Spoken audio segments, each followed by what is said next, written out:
Hi, so today I'm sharing a closer look with you guys at my trimmer. In a past video, I've shared how I can trim my Midori and Hobonichi notebooks and such with it, but I didn't actually trim a notebook. I just kind of showed the different things. So today I'm gonna trim this cotton Midori notebook down and give you an overall look at my trimmer.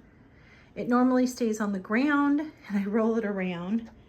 I put some wheels on just like a piece of wood so I can roll it under my desk and put it away. It's big but not humongous. It's not something you could put in a drawer, but it works out really great.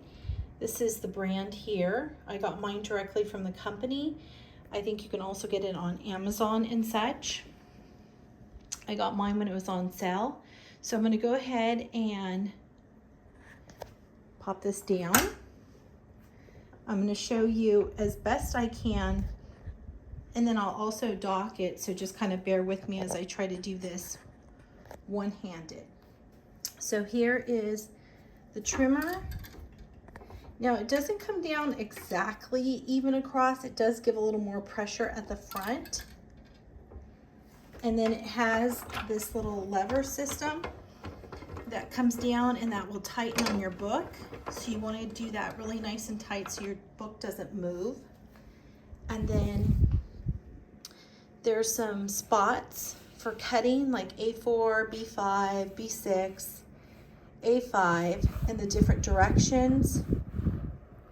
I think this B7 is actually like passport size. So today I marked mine and I'm wanting to cut this down. It's larger than, so this would be B5, which is larger than A5. And so I just find I'm not utilizing it.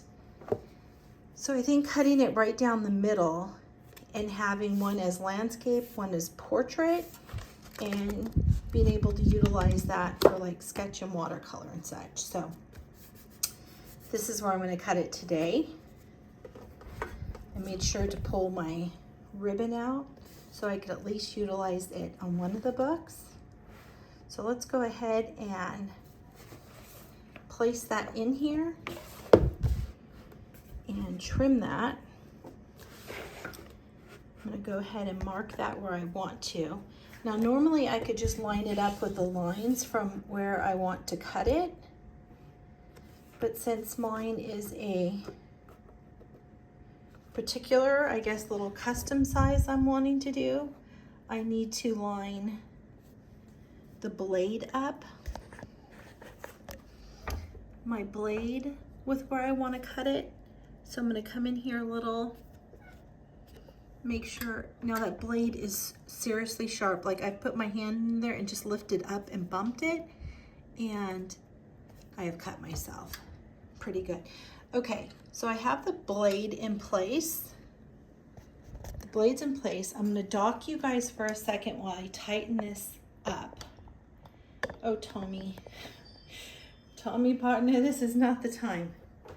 Okay, I'm gonna bring that down and I'll show you. Really tight in place there. Okay. All right, that is really nice and tight in place. I will show you. I'm gonna raise that so you can see the lever here is holding that down. Here's the blade. So I'm gonna show you, or let me see if I could press down on that. It's a little hard to do that one-handed and hold this. I might not have. I'm gonna go ahead and dock you guys back. Let me see if I got that all the way. There we go. And it's just 2 hands and you do the pressure. It's pretty fairly easy. But when I'm trying to hold the phone and stuff, I'm gonna just swap that around for a second because when I was holding that, there's the line. I want to make sure because you want to give the pressure fast so that it cuts the smoothest through. Because if not, your book's kind of bending and pressing. So you could just kind of flip that around to make sure. So there's my book. Wait, my book looks a little funny. Why does it look a little funny? Okay, I'm gonna put that back in here. I'm gonna tighten that.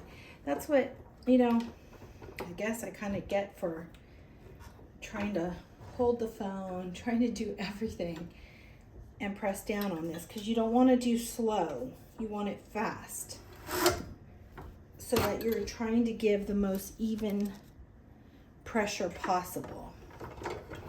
Okay, that seems like I did it much better. But I didn't go through the last little page. Why? I think I'm just trying to rush a bit as I'm showing you guys. So I'm going to trim one more there, one more thing, and show you how really easy simplified it is.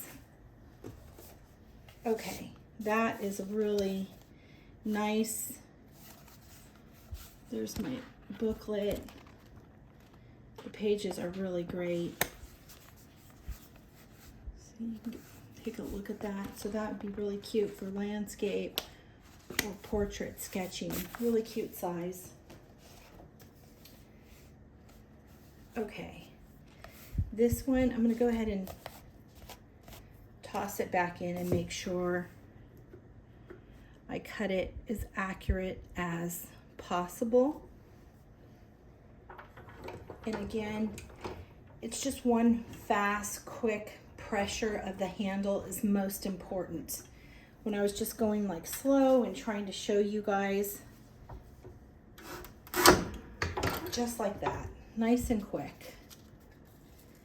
Yeah, that cut is just so clean. Wait till you see.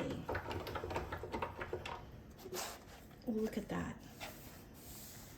Just a perfect, smooth, clean cut. Then I'll take that and I'm going to go ahead and, let's see here, tilt this up for a second, grab my scissors, trim that a little so I can have that piece. There, I can use it to place that, but I want you to see how absolutely nice of a cut that is.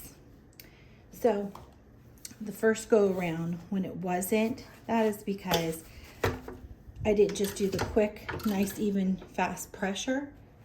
I was doing slow. I was trying to do it one-handed, show you guys all at the same time. Look at that. That is so nice. So I tried to measure to cut them to about the exact same sizing there. So again, I can use one as landscape if I want for drawing. I mean portrait, but I'm sure I'll just use them both as landscape since that tends to be more my go-to. And this is cotton paper. Now this is not the Midori thick, the new paper. That I really want. I mean, it seems like that really holds watercolor well. This does okay with watercolor. Even though cotton's supposed to be like so fabulous, let me show you. It does okay. When you're working with it, it will wrinkle your paper, but as it dries, it's not too wrinkly. But that, and this is not just a regular Midori notebook. Again, this is the Midori cotton notebook.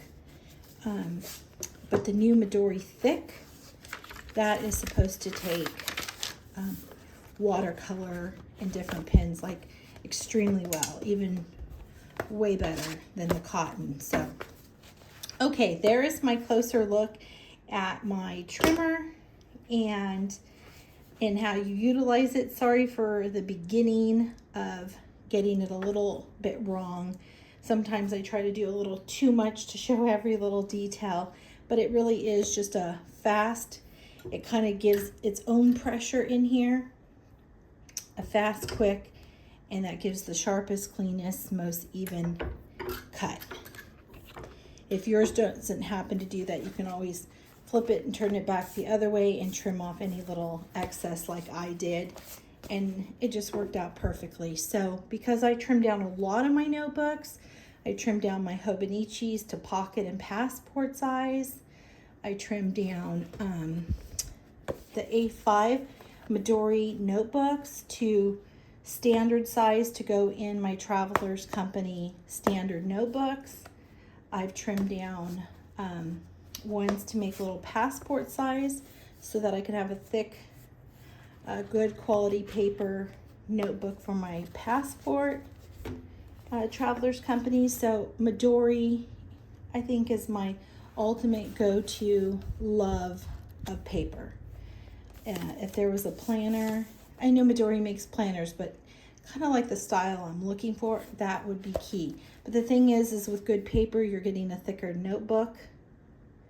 Hobonichi has good paper, but you're getting a thinner paper and the color's different.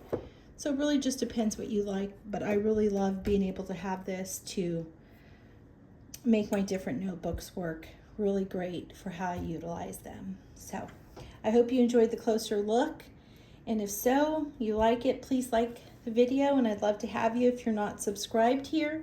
I'm always posting new little goodness every day, and I answer all your questions in the comments. Thank you.